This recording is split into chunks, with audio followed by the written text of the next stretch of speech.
Boa noite a todos. Sejam todos bem-vindos à nossa casa, né? Eu vou ler um livro, Fonte Viva, do Chico Xavier com o Espírito Emmanuel. A mensagem chama Esmola. Dai antes esmola do que tiverdes. Jesus, Lucas, capítulo 11. A palavra do Senhor está sempre estruturada em luminosa beleza que não podemos perder de vista. No capítulo da esmola, a recomendação do Mestre, dentro da narrativa de Lucas, merece apontamentos especiais. Dai antes esmola do que tiverdes. Dar o que temos é diferente de dar o que detemos.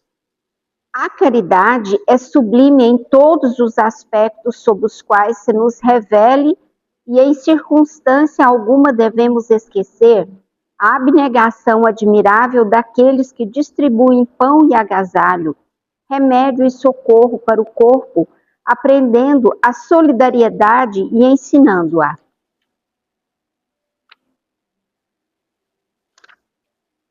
É justo, porém, salientar que a fortuna ou a autoridade são bens que detemos provisoriamente na marcha comum e que, nos fundamentos substanciais da vida, não nos pertencem.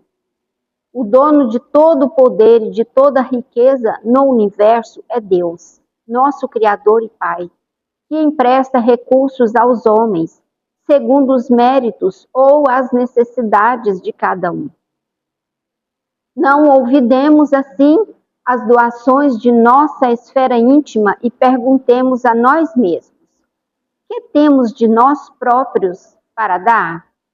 Que espécie de emoção estamos comunicando aos outros? Que reações provocamos no próximo? Que distribuímos com os nossos companheiros de luta diária? Qual é o estoque de nossos sentimentos? Que tipo de vibrações espalhamos? Para difundir a bondade, ninguém precisa cultivar riso estridente ou sorrisos baratos, mas, para não darmos pedras de indiferença aos corações famintos de pão da fraternidade, é indispensável amealhar em nosso espírito as reservas da boa compreensão, emitindo o tesouro de amizade e entendimento que o Mestre nos confiou em serviço ao bem de quanto nos rodeiam, perto ou longe. É sempre reduzida a caridade que alimenta o estômago, mas que não esquece a ofensa, que não se dispõe a servir diretamente ou que não acende luz para a ignorância.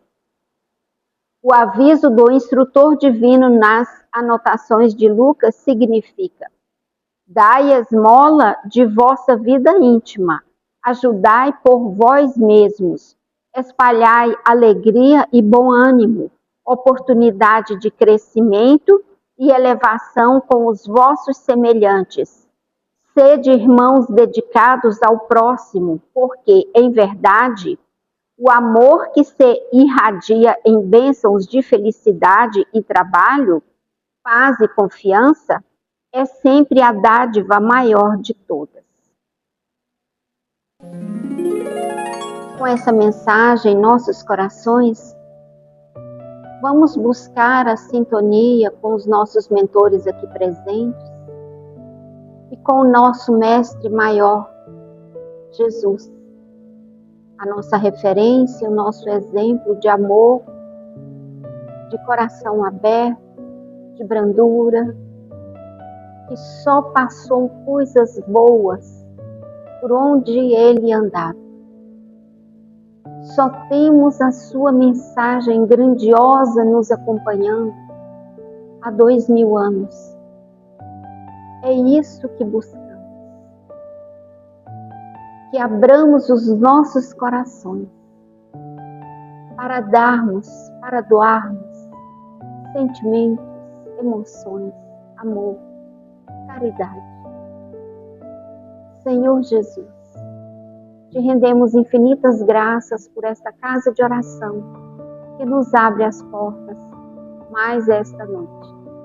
Graças te damos e que assim seja. Públio, com a palavra. Boa noite, meus amados irmãos. Bom, hoje o tema que nós vamos abordar é a beneficência. Está no capítulo 13 do Evangelho segundo o Espiritismo. A ideia hoje é fazer uma abordagem do capítulo 13, com o tema da beneficência, porém com 3 abordagens nesse aspecto: o psicológico, o moral e o social. Então, a gente vai trabalhar alguns tópicos. Eu trouxe umas historinhas curtas aqui para a gente ir inteirando sobre esse assunto do capítulo 13, que trata-se da beneficência. Vamos lá. O peso invisível do casaco. Antônio era conhecido na cidade por sua tristeza crônica. Ninguém sabia ao certo quando começara, mas todos percebiam que ele caminhava pelas ruas como ninguém sabia ao certo quando começara, mas todos percebiam que ele carregava um fardo pesado, embora não houvesse peso algum em seus bolsos ou nas mãos. Era como se trouxesse um casaco invisível, cheio de culpas antigas, acumuladas, bem como lembranças que insistiam em sangrar. A esposa falecera 5 anos antes, vítima de uma doença súbita. Antônio, por não ter conseguido identificar os primeiros sinais, assumira a culpa pela partida da esposa. Desde então, abandonara os encontros da vida e se retraíra em silêncio. Certa tarde fria de inverno, enquanto caminhava de cabeça baixa, notou uma senhora idosa, sentada à beira da praça.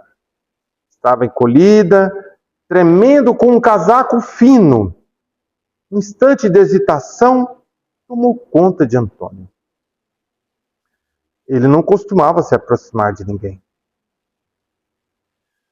Mas algo havia naquela fragilidade exposta que mexeu com ele.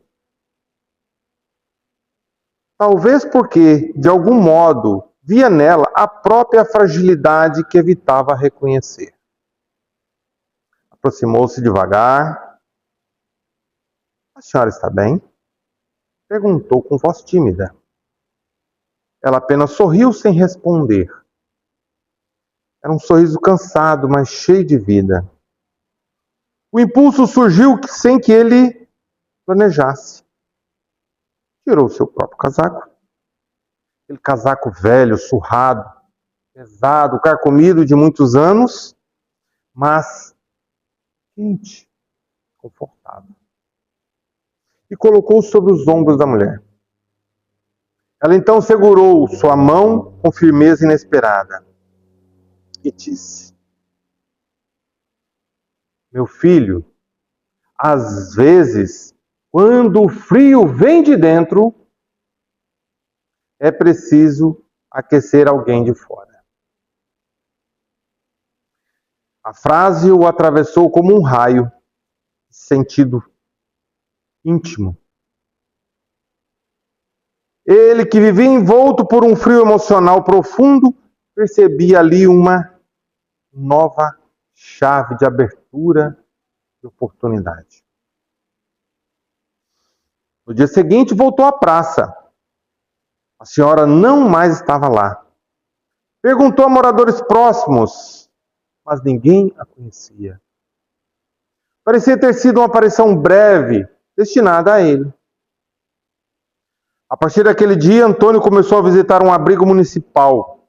Levava roupas usadas, depois sopa simples. Mais tarde, passou a ouvir histórias, segurar mãos, oferecer silêncio e acolhimento. À medida que ajudava outros a tirarem seus casacos pesados, seu próprio fardo se desfazia. Descobriu que a beneficência não é apenas dar, é permitir que o coração respire, deixando a dor transformada em serviço. Certo ano, durante a entrega de agasalhos, alguém lhe perguntou: por que o senhor faz isso com tanta dedicação? E Antônio sorriu, tocando o peito como quem encontra no gesto a própria cura. Porque quando aqueço alguém, encontro um pouco do calor que perdi. E percebo que ele nunca se foi, só esperava ser compartilhado.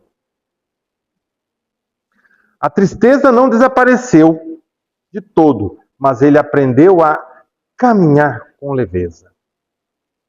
Pois descobriu que a caridade não consola quem recebe.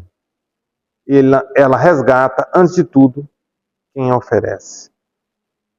Bom, aí nós precisamos entender a beneficência. O que vem a ser, na realidade? Por definição, beneficência é a prática do bem sem esperar reconhecimento ou vantagem. É um atendimento íntimo. Vai muito além da esmola material. Envolve compreensão, tolerância, benevolência e um movimento íntimo de amor.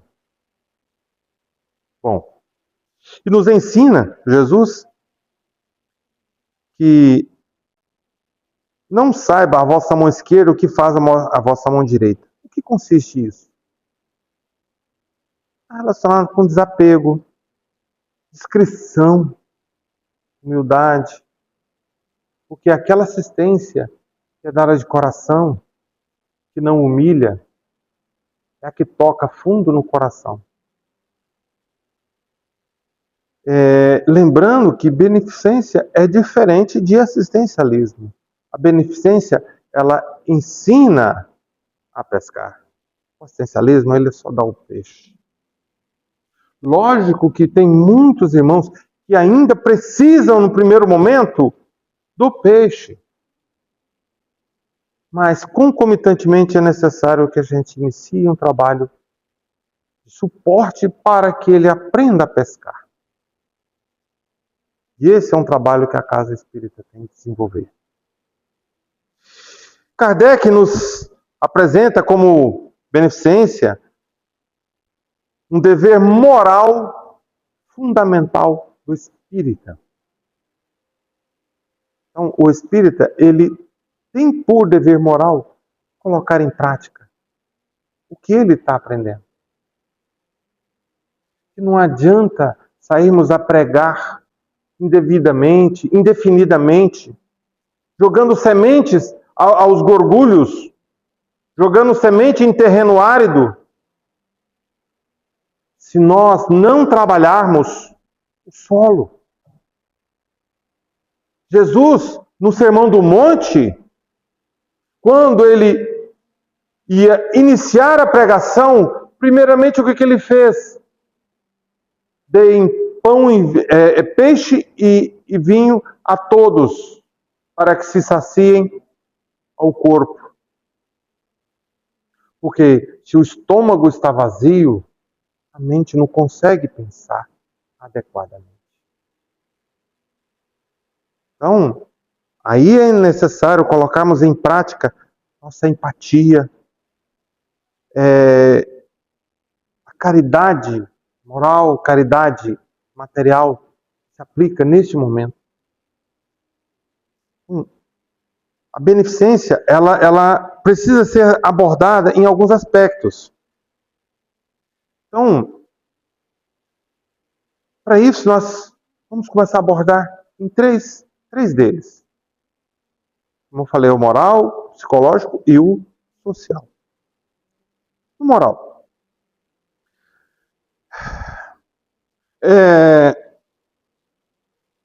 Um pequeno conto inspirado por Manuel Filomeno de Miranda, do livro Nas Fronteiras da Loucura, Durante uma reunião espiritual, um grupo de médiuns viu pela clarividência uma espécie de hospital luminoso. Ali, espíritos enfermos eram assistidos por entidades bondosas que aplicavam passe, oração e consolo. Mas um fato chamou a atenção. Entre os benfeitores haviam espíritos simples que haviam sido pessoas anônimas na Terra. Trabalhadores silenciosos na caridade. E o coordenador explicou. Cada ato de beneficência gera luz, e essa luz se converte em capacidade de ajudar após a desencarnação. Assim, aqueles que haviam contribuído com sopa, abraços, compreensão, auxílio, amparo espiritual, desenvolveram esse aspecto. Neste momento, a equipe que estava no trabalho mediúnico percebeu que aquela clarevidência que foi aberta para o médium, para que ele explanasse aos colegas, tinha uma finalidade. Apresentar que a caridade é passaporte para servir em esferas mais altas. Não por privilégio, mas por sintonia. Bom, o que a gente entende nesse aspecto? Que, pela questão moral, a caridade é o eixo central do nosso processo evolutivo. Ela vai nos ajudar a desenvolver vários fatores que precisamos melhorar. E a caridade, entendida por Jesus, ela é benevolência para com todos, indulgência para com as imperfeições alheias e perdão das ofensas. Então, em nenhum momento Jesus julgou, distratou ou deixou de dar um suporte, uma assistência a quem o procurava.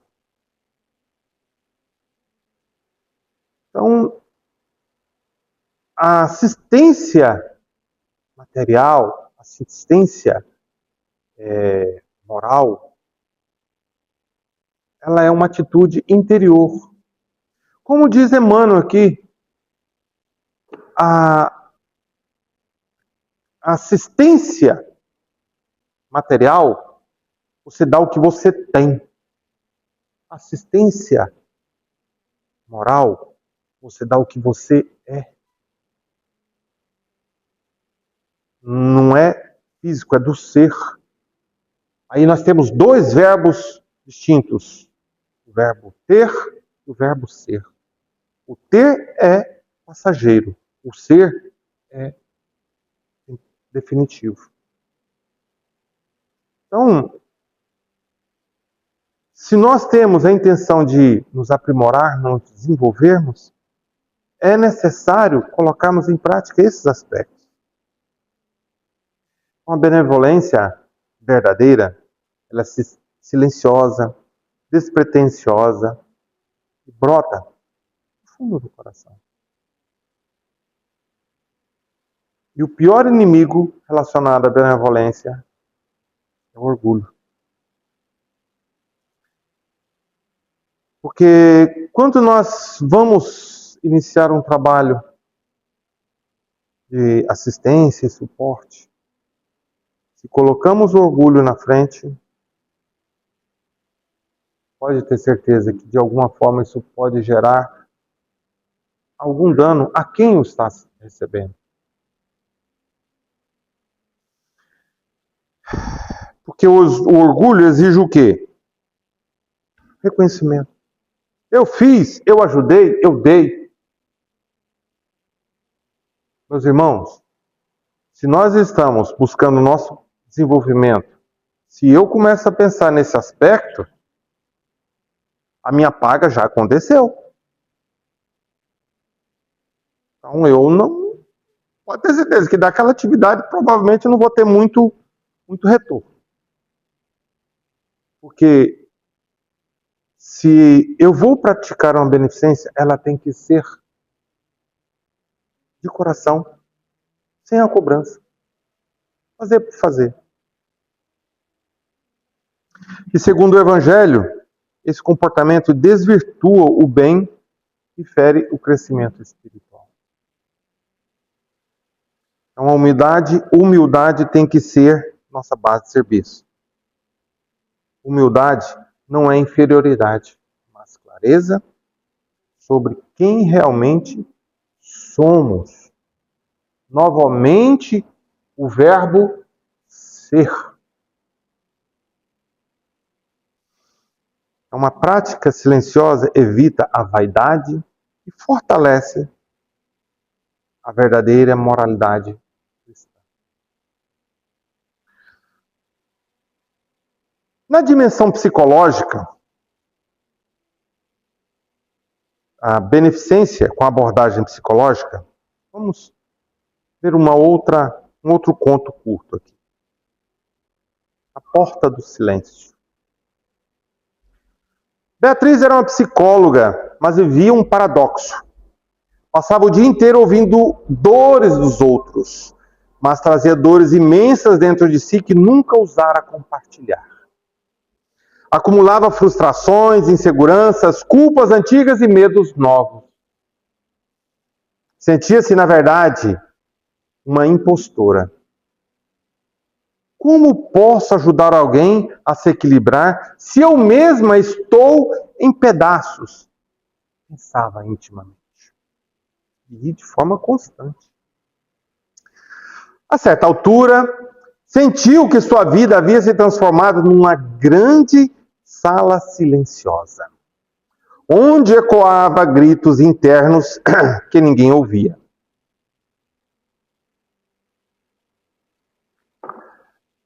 Foi então que decidiu procurar um centro espírita que frequentara na juventude, na esperança de reencontrar algum equilíbrio.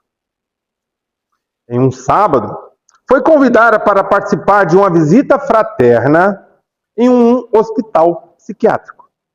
O convite a deixou paralisada. Ela temia ambientes que misturassem sofrimento emocional com desamparo. Quase recuou, mas algo mais forte a empurrou para a aceitar.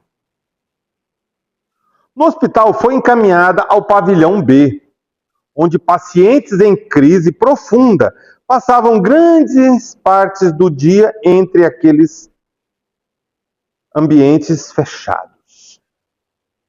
Ao entrar em uma determinada sala, ele encontra alguns rostos marcados pelo tormento e um homem o chama a atenção.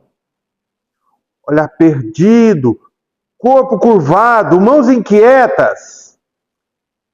Seu nome era Renato, 42 anos, vítima de abandono familiar e de um passado de violência. Beatriz sentou-se do seu lado, não sabia por onde começar. E então, sem entender muito bem o porquê, perguntou: o que dói mais em você? Renato olhou para ela, surpreso, e começou a falar. Falou da sua infância, das suas perdas, da incompreensão, das noites longas, da sensação de ser invisível.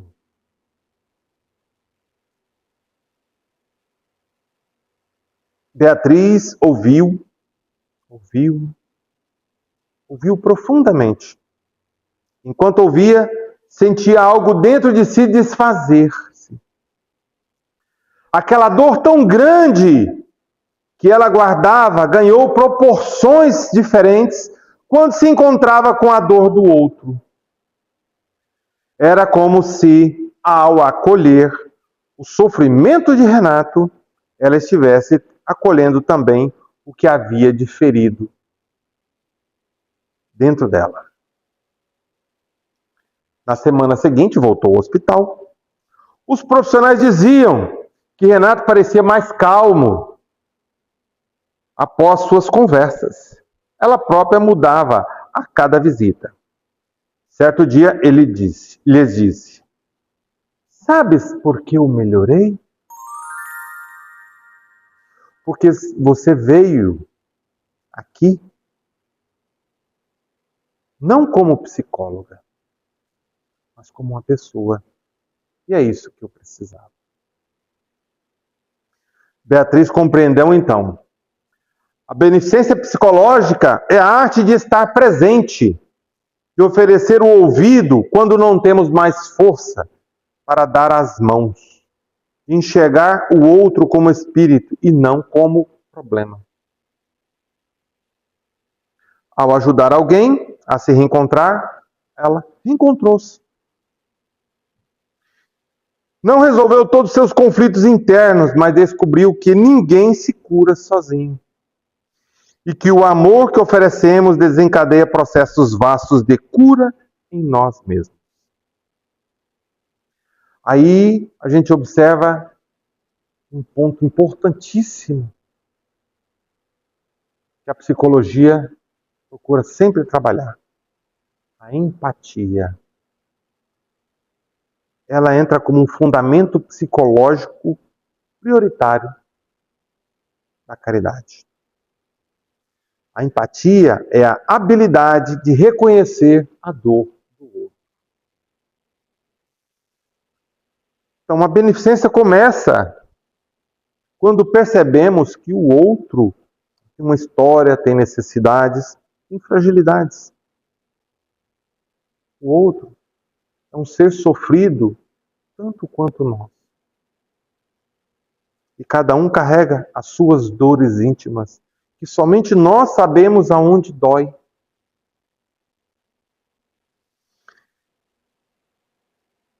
E o efeito psicológico da beneficência em quem pratica é irreparável.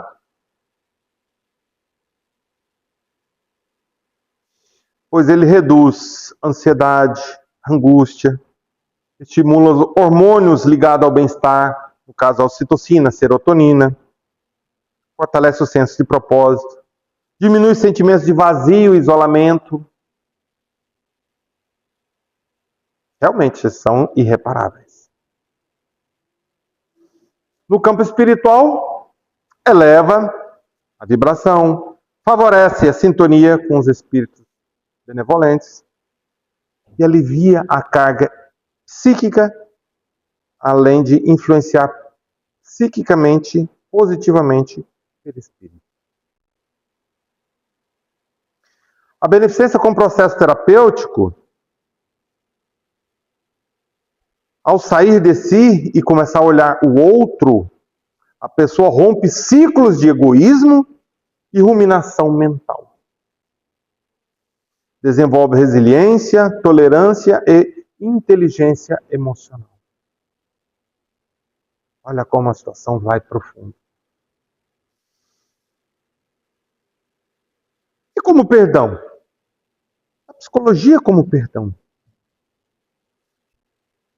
O Evangelho enfatiza o perdão como forma elevada de beneficência. Perdoar é libertar-se emocionalmente. A mágoa mantém correntes psicológicas que adoecem. E o perdão rompe essas amarras. Bom, e a beneficência como dimensão social? Vamos mais um contozinho. O vaso das palavras. Lucas era um professor de ensino médio e, apesar de competente, tinha enormes dificuldades em lidar com adolescentes agressivos ou desmotivados. Sentia-se exausto, irritatiço, e aos poucos a profissão que amava transformara-se em fonte de sofrimento.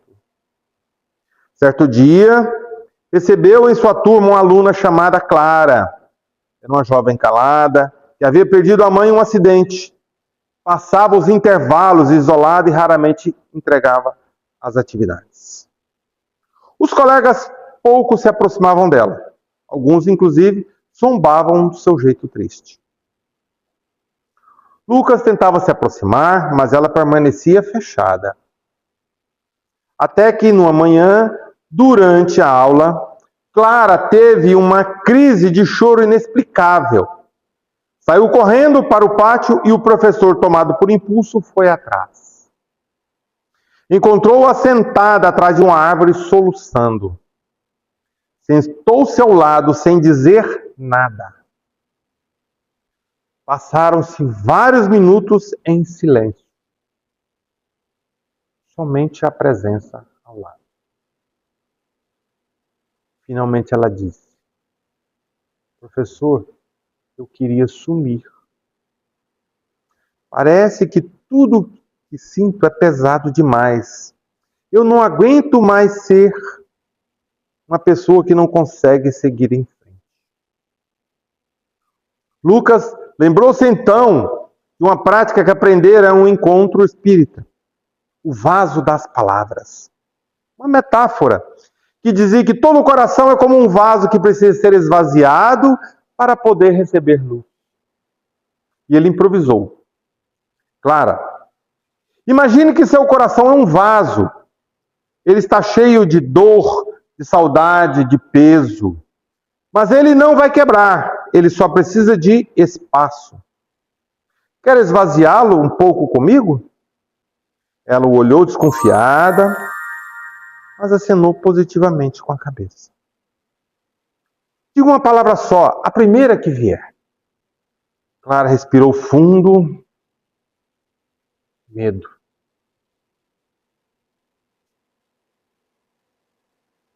Agora outra. Solidão. Assim, ela foi dizendo culpa, raiva, cansaço, injustiça. Cada palavra, um pouco de peso, parecia se desprender. Quando terminou, Lucas disse: agora que o vaso tem espaço, vamos colocar um pouco de luz? Clara pensou muito, por fim disse baixinho: esperança. Foi a primeira vez que esboçou um sorriso.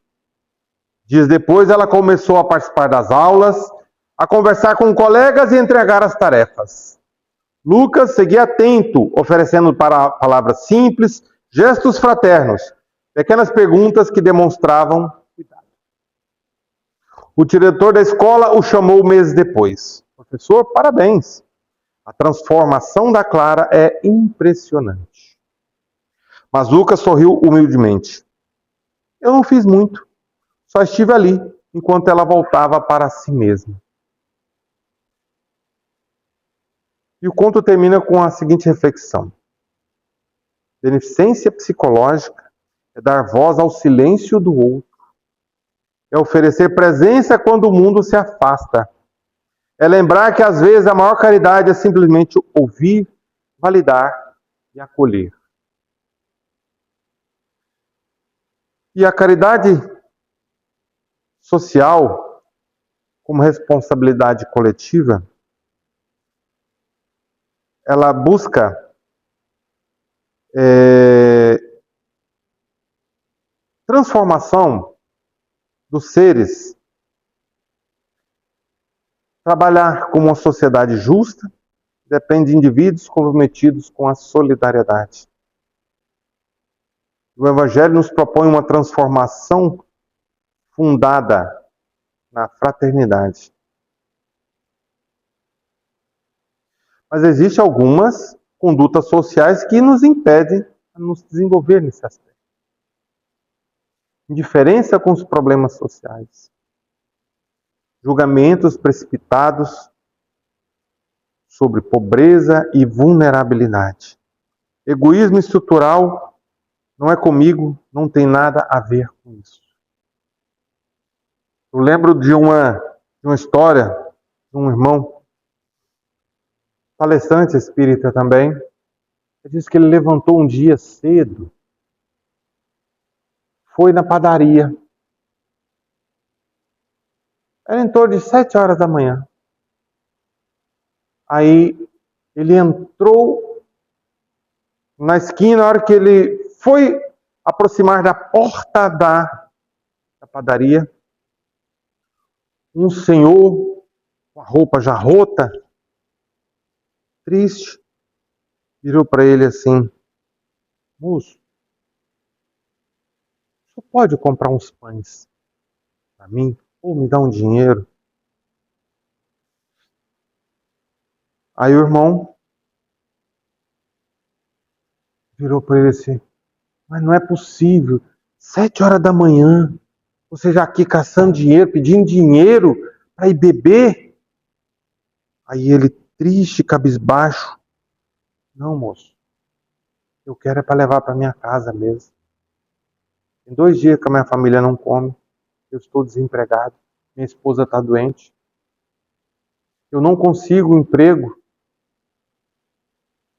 eu estou passando fome. Aquilo o feriu intimamente. Que ele, que se apresentava como um palestrante espírita, julgou o irmão naquela hora que o irmão mais precisava. E aquilo o marcou. E ele sempre se cobrava por aquela atitude impensada que ele teve. Essa questão do julgamento, ela é terrível. E ela cobra-nos muito pesado também. Então a beneficência, ela deve ser trabalhada como construção de justiça. Beneficência não é apenas dar, é transformar o ambiente em atitudes fraternas. Pode aparecer nas instituições de trabalho, na escola, no trabalho voluntariado, nas interações diárias, dentro do ônibus, em qualquer local você pode trabalhar.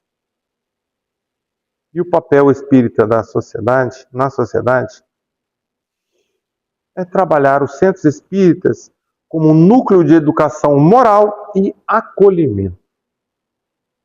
Ações sociais, como sopas, cestas básicas, visita fraterna, evangelização, apoio emocional, escuta fraterna.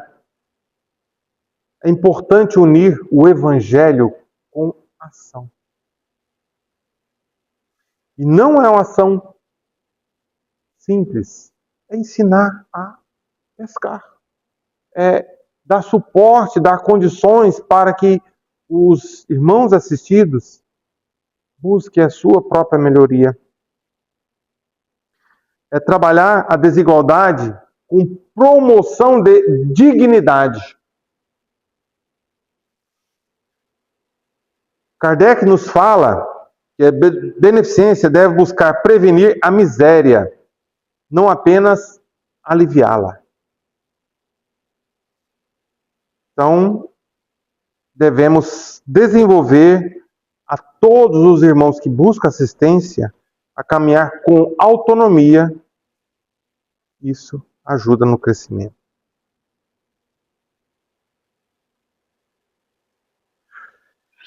Sendo assim, eu estava lendo um livro de poemas, aí eu trouxe um interessante aqui. O bem que não se vê. O bem que não se vê é o mais belo de todos. É o gesto que se esconde atrás dos simples modos. É a palavra suave que nunca foi registrada. É um abraço escondido na hora mais necessitada. Não precisa de testemunhas. Não pede reconhecimento, pois nasceu da consciência e do puro sentimento. E ainda que invisível aos olhos do mundo inteiro, brilha no plano do espírito como eterno luzeiro. Cassimiro de Abreu. Bom, para isso, vamos pensar alguns aspectos práticos de beneficência no nosso cotidiano. Apresentar a palavra de apoio, dar suporte a alguém em crise, evitar julgamento e oferecer compreensão, escutar sem criticar, auxiliar colegas no trabalho, ser pacientes no trânsito, na fila, no dia a dia. Pequenos atos, como um sorriso, um bom dia, uma gentileza, uma renúncia. Quantas vezes entramos num elevador, tem uma pessoa lá dentro, você olha para a pessoa e abaixa a cabeça. O que custa? Bom dia, boa tarde. Um pequeno acolhimento. Isso faz bem. Muitas vezes a pessoa só quer um dia. Ser visto. Um sorriso ajuda muito. Apresentar uma gentileza, uma renúncia. Manter-se disponível para a necessidade dentro das suas possibilidades. Práticas anônimas do bem. Caridade sem holofortes. Importante. E esses gestos constroem ambientes mais humanizados, harmônicos e espiritualmente elevados. Então, meus irmãos, o que nós temos chamado nesse aspecto para buscar a reflexão? A beneficência é caminho de luz e transformação profunda. Ela toca o coração, fator psicológico. Eleva a consciência, fator moral, e muda a sociedade, o fator social. Cada gesto, por menor que pareça, reverbera no plano espiritual. Aí fica uma pergunta: em quais momentos da vida eu tenho praticado o bem silencioso? E o que me impede ainda de agir com empatia e humildade? Que pequenas ações eu posso iniciar essa semana para ser útil? Então, se eu tenho essa percepção que para colocar em prática a beneficência eu tenho que trabalhar nesses 3 aspectos, eu vou conseguir colocar em prática todos aqueles ensinamentos que nosso Mestre Jesus nos passou no Sermão do Monte. Então essa é a nossa abordagem.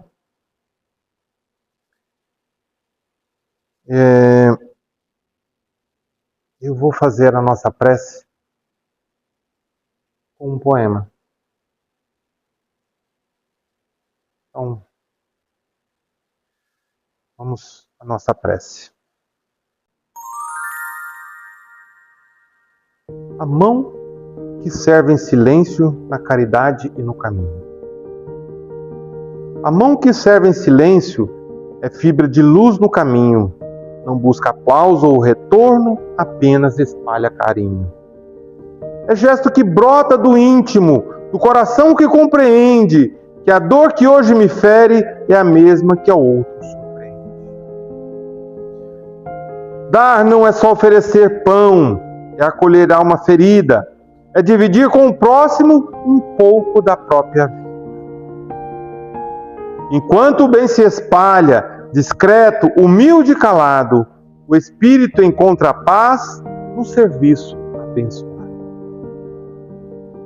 Quando a vida nos convoca ao serviço fraternal, descobrimos que a caridade é a estrada essencial.